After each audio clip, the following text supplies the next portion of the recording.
Studios. My name is Michael Wickerson, and I am working on a computational design for grasshoppers for beginners who are thinking of going a little more computationally in their work. It's not for grasshopper beginners; it's for people that are starting to think this way. Maybe initially to change up their scripts and empower them with a little bit of scripting in the C# node. This has come out of the GHPYTHON node, and I found it necessary to go into the C#. What I have here is a turntable item of a piece of wonderful, perfect geometry piece of cheese, well designed. Maybe worth making into a very awkward swage block for the foundry man, the forging person. Let's take a look at this and I'll rebuild it. It's a script that kind of slows down. The initial spots are I have brought in a plugin for uh, uh, bifocals, which allows me to see the name of every node. And I've talked about that in a past one. You can ignore this top one, which is just a way to get links to my websites and information. But if we start here and we take a look at what we have, I've brought in a very specific customized create sine wave geometry in a C node. So if I grab one of those and I pop it in here, you'll see that initially it's lacking its inputs. And it's been set as a node which you can create yourself, and I'll show you exactly in the script how to write that script. You basically on the node system have to generate and rename things, and you've got to say if it's a item access, list access, or tree access. You have to say the type hint is integer for this one. And the unit is the same thing, and this is where I customize the node and put in a unit function. And I'm actually going to have to go into the script to activate that. The outputs you're going to see they're written within the scripts. Double-clicking on this opens up the script editor, and you can scroll with control and back so you can see the whole script. You don't have to worry about everything in the gray.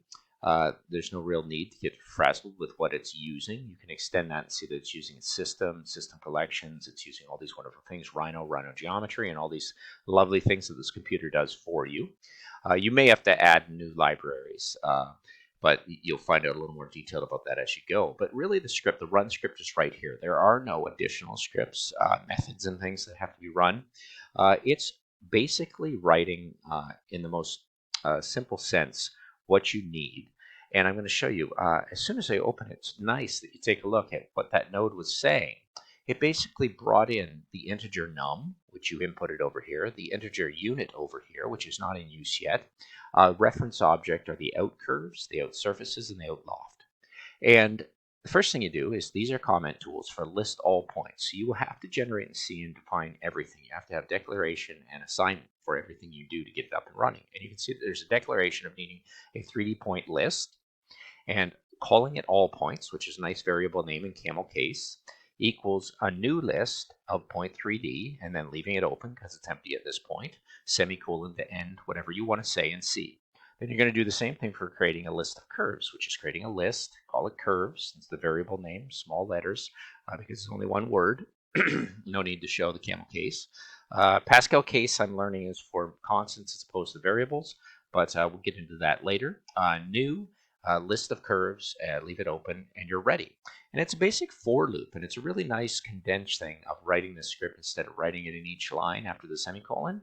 You're going to take an integer, and you just say from y, starting initializing at 0. You're going to go as long as it's less than number, and you're going to say, what is the num? Well, I haven't put in a num yet, so let's go back over here and let's type in 5 as an integer value and plug it in. And num is up and running now. So as long as y is less than num, which is y is less than 5, it's going to start counting at 0, 1, 2, 3, 4, and then stop because you're going to be adding 1 to y each time. It is going to go to the list of points and make some curve, take the curve points, generates those as a variable, curve points, and then it nests another loop within here. It says for integer x, and x is less than num. Well, we don't have, the num is definitely defined as 5 already, so it's going to do the same thing in another direction. And we're building a grid. So basically, that's a nice system of writing and see how to build a grid. And now we're going to give it some jive with math. You're going to create a double, which is not an integer, and there are some specific cases using decimal and floats, but let's be okay with double and C for a while because that's pretty basic and I'm learning to stay with that. And Z is the Z direction, not the XY directions, but let's move it and multiply it by doing our import. If we go back, you'll find that there is an import of maths within here.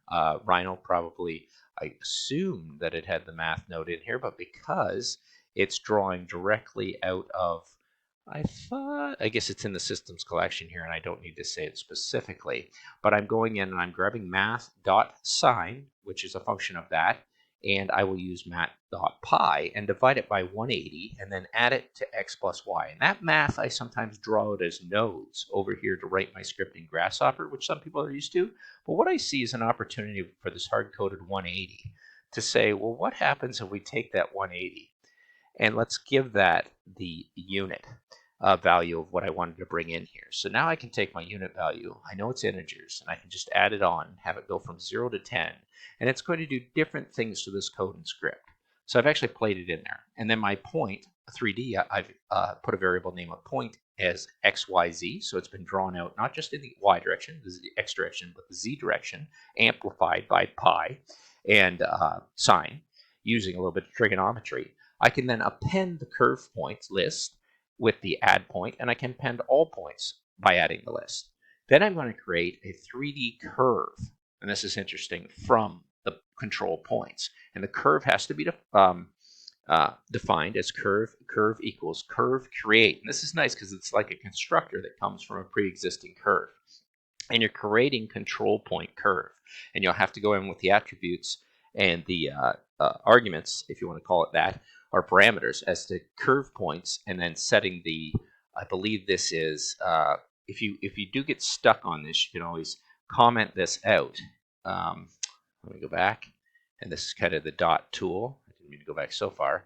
Let me just take this and comment that out, and then show you with this E, as I hit there, it should say exactly what I need. And it needs an enumerable point, and it needs an integer, and it's a 32 degree to what you need. And that's basically one form of making one curve, and you can make it again by enumerable and points. So it's two ways of making a create control point from a pre-existing curve. And those are all getting into the kind of Rhino development, and maybe something that's a little more complex. I've written the script here. You can just cut and paste it. I'm going to take that out, take out my comment line, let it stand as it is, and then I'm going to add to those curves that are generated. Then leaving that for loop, I'm going to create a NURBS surface from the control points, and there's a dot system of creating a NURBS surface from the create control points to all points, and you've got to use what I've used here, the num and the num, which is in the x and y direction, and then once again you've got these values of 3 on each one, and you will control a loft, which is another good tool of making an array for breps, and the breps are then created from loft, and you'll need the curves, 3D point unset, and the loft type, which is tight, and then false will say, I believe, not closing it up, so it leaves it open.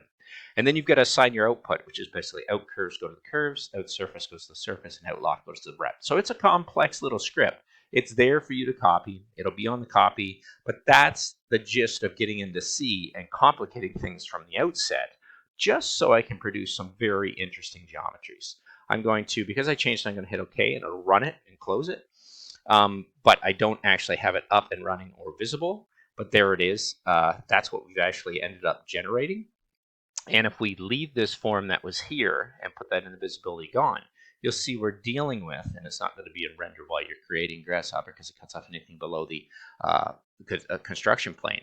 But you can see I have an effect of making this larger, and you'll see there's two curves actually happening here. Two lofted surfaces, one of which is one that was based in a brep and the other one that was based in a loft. One's a NURBS curve and one's the regular curve. So it is producing two surfaces.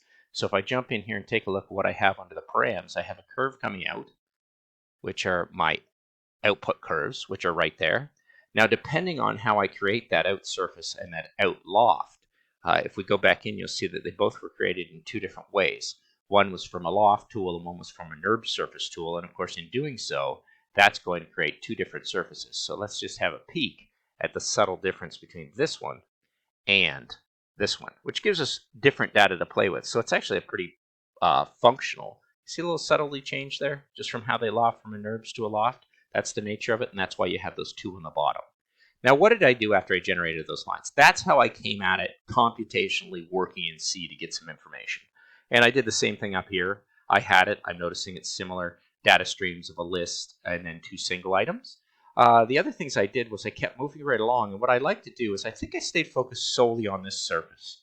So let's do that. Let's stay focused on this one and prioritize it. And what's nice is I am probably going to, at this point, so I don't slow down my script, take all of this and hit disable, and then slowly create it from what I had. And I have a divide surface on here.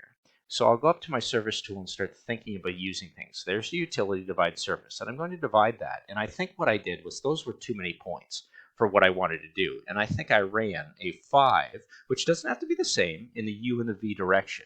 And if you change these things, you'll find if you actually make them different, that's going to give you some control as to dividing those points a little differently in the Y as opposed to the X. And that's a nice little tool for maybe building some interesting new cheese-shaped geometries.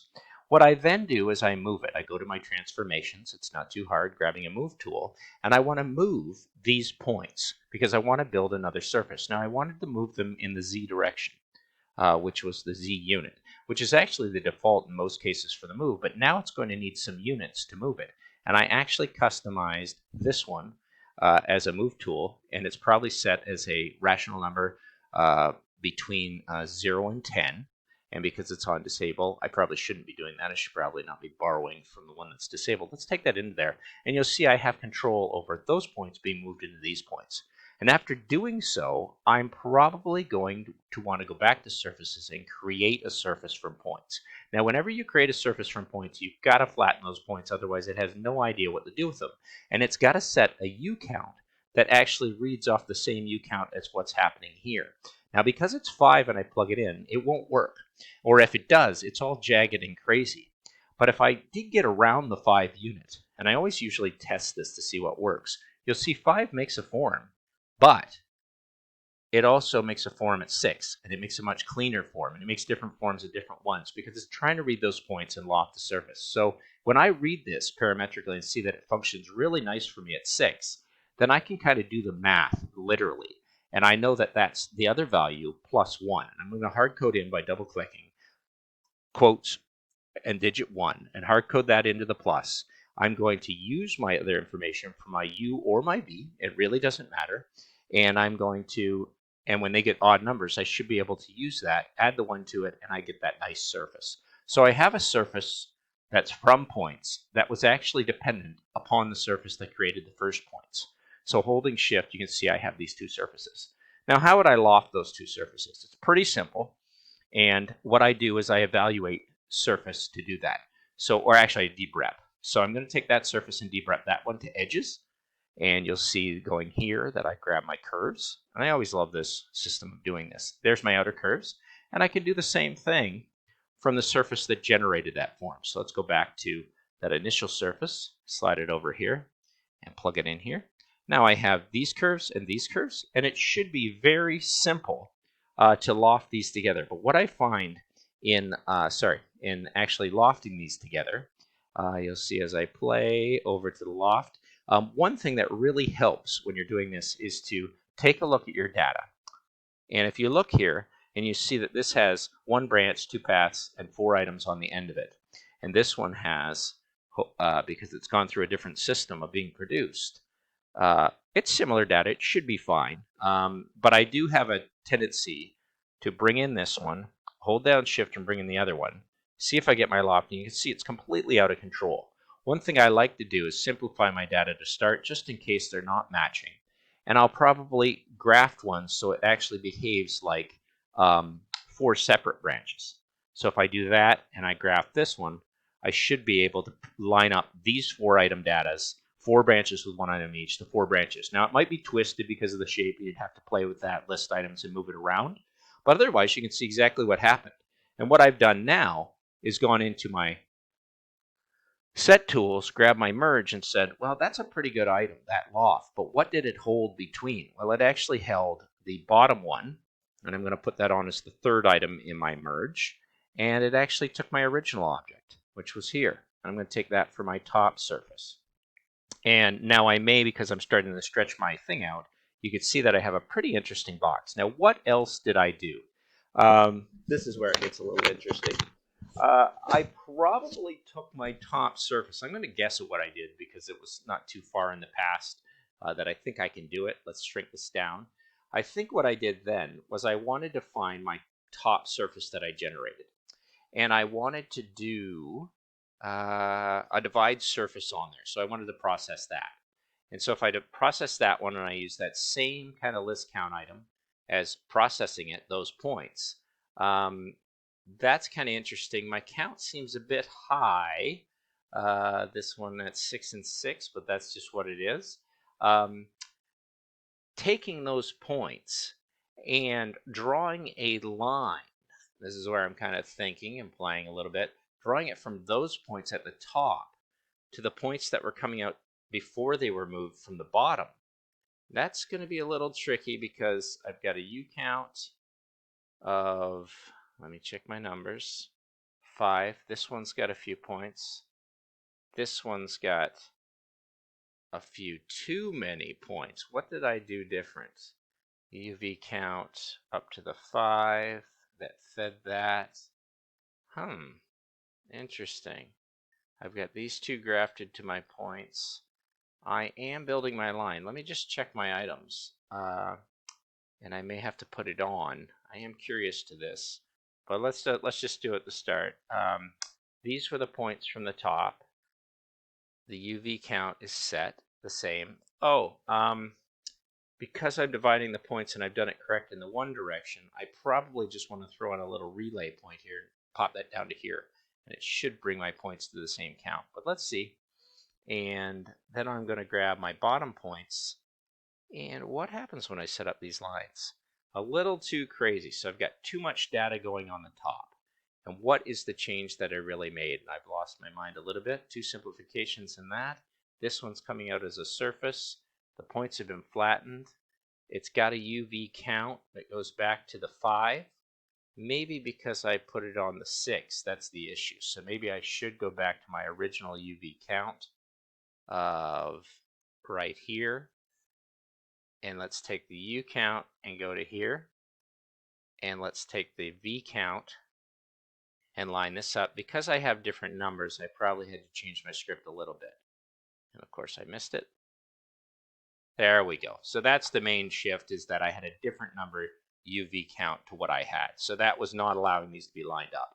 Now I know if I pipe these, sorry for the slowdown, but you know, I'm not perfect. I'm going to pop that in here and I'm going to downsize this to something decent, 1.00 rational numbers. I'm probably going to shrink those so they actually look decent. And I'm going to cap them. So I'm probably going to hard code in 1. And that's one way to do it. Or you could go into here. Let's go back a second. You could right click on here and say flat. And then what I would say is, because you've put some data in there and you want to know about that later, is you want to do extract, and then you've got your 1. And if you plug that in, you'd see you had a 1 within that system. So there's many ways to come at that. You can just plug it in, or you can do that. So I'll leave you that option. But the problem is here is, I know with breps, if I tried to minus this item from this item, I'd have trouble. And first of all, before I get into that, I think what I need to do here, because if I take always looking at my data and see that I have all these untrimmed surfaces, well, there's a really nice tool in here. If I flatten all these and make them all on their own, all on one branch, and I go into my surface items, and I want to go to a freeform under surfaces, let me see where it is, analysis, box, surfaces, probably under joining. Boundary volume sounds like the proper tool for that. Take all those boundaries and make yourself one single brep. So now you can think about it, that I want to minus these from here. And I'm not saying this isn't going to work, but I'll let you figure out if it does. But if I go into a Boolean difference, a solid distance of these objects minus this one, you're going to see that that does not do what I want it to do. And you can see, because these surfaces are coincident and do some crazy things, that's not going to help. Now, what's a way to correct that? And you've got to think a little bit parametrically. So what I'm going to do is I'm going to turn this one on just off for a minute. I am going to keep the system, but I want to do something with these lines first. And what I'd like to do is go into transformation and scale them up by a center of these lines. We'll go back to curved line, find the curve middle, which will be your center. Your factor, we can hard code in, comma 2, and we can scale that up. And we could take that geometry and do that. Now that brought into the curve tool here is much longer. And that should allow us, because of that surface and this surface, if we take a look at the two of them, you'll see that that's extending past, and those are problems you run into in Rhinos, so you're going to run into the same problems in Grasshopper. At least it's how I think. I should be able to go in here and enable, and I should have a very nice object.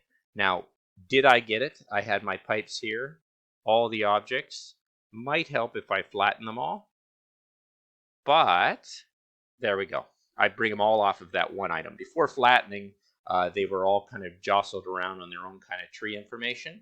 But now since I flattened, and you'll go back here and watch take flatten off, I've got them all grafted onto their own branches. So it doesn't know what to do. It's saying, okay, I took out the first item, but what do I do with the next one? So learning how to flatten and control your data trees without getting too complicated, it's going to allow you to have a really nice form. And there it is. You have a form that now is a little more jazzy than the one I did above. The reason being that I separated these two. It will take a second to run, but let's go into it, see what it looks like, put it into something that's kind of artistic and fun to look at, and let's change this digit up to, and usually when I'm doing this, I will, because it takes a few seconds to run because I've got some Booleans happening in here, give it a minute 7. You'll see that that's had an effect, and now they've started to be coincident and touch each other and gouge each other out. You can make a pretty interesting form here. What I would recommend is you go in, you edit, and you take this down and move it, say, in this position, and then it should be able to, once that runs, it'll grab exactly what it is. Nice little form. There it is. Excited that the script's working. Excited that it utilizes a C node. We'll take all this, and we will group it. We'll grab that information down here and put it into a lovely color of blue, which I have so much trouble highlighting this. And I want to throw on a little bit of red here because this is where I get the real excitement in my life. Color that and put in that warning red because you've got to get in there and you've got a script, a little bit of C script. I'll leave that one up so people can copy it. There's so many awesome C scripts online for building points, making things, but what are you going to do with that data and that computational information? What would you do if you wanted to make that something interesting for yourself? So what I'm going to do is just save this as a file, save as, we'll call it 0.4b, which has the breakdown and 2 scripts within it. And in the end, I'm left with a pretty cool item, all the data that goes into writing this whole program. In the end, I can jump over here and grab that final blue script, which shows it off. And I'll just set the standard viewpoint to zoom extends all. And you've got a pretty awesome object that uses a bit of C computationally, uses your Grasshopper skills, but you really want to get into this and generate some pretty cool and slick forms. Let's see how slick that form really is. We'll go in here and we'll take a bake. We'll join it all together even though it's not necessary. We'll leave the Grasshopper window. We will put it over into render, and we may actually go so far as to put on my lovely yellow. And it can't hurt to throw on a wicked analyze curvature analysis. That could be fun. And let's see what we get. And there you go. You've got a form that's like, what are you asking me to do? Very nice little form there. And of course the slick one. Maybe we'll put it on zebra just for fun as well. And there it goes. The zebra tools. And I'll have to just take off my, I'll probably have to remove my, there it is. Take a look at it in ghosted. Really nice form ghosted, so you can see the inside and the outside of what that object is. And get lost in it. Have some fun. Learn a little bit computationally what you can do and push the envelope of what you've been doing so far as design. Get into a little bit of the maths. Learn how to start your own kind of plugins and your own little node system for GHPYTHON or C#. And have a blast. 24-minute video. Thanks for watching.